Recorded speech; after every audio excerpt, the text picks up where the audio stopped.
بسم الله الرحمن الرحیم. سلام عرض ادب دارم خدمت تمام ملت رنجیده و مجاهد پرور افغانستان.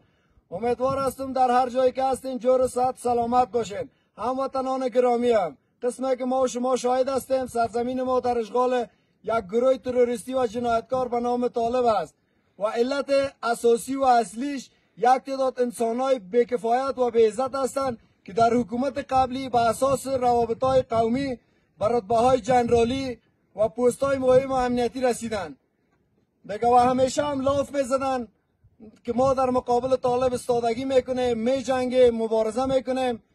امروز ما شاهد هستیم که صحبت‌های در حمایت از طالب میگن که کوچکترین توجه و ارزش به خون همسنگران و شهدایی که در حکومت قبلی جانای شیرین خدا از دست دادن حتی به ما فکر نمیکنن، احترام نمیگذارن.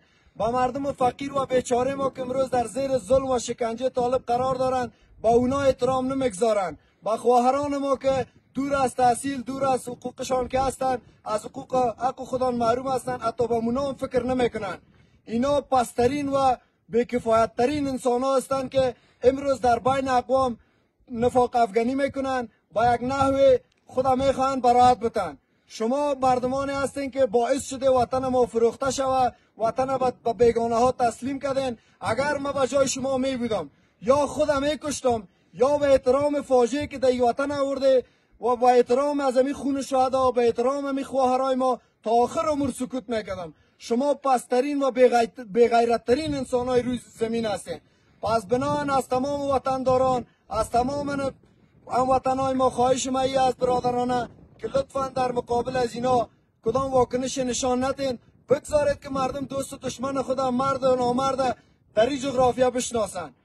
دیگه یک پیام آخرم دارم به ملت رنجیده ما، به نمایندگی از تمام همسنگرای ما که تا ابد ما در این سنگر دفاع نمی باشیم.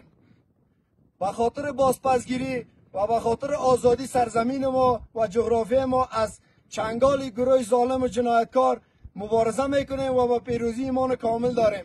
دیر یا زود به پیروزی میرسیم. دیگه کدام گفتنی ندارم و من الله توفیق.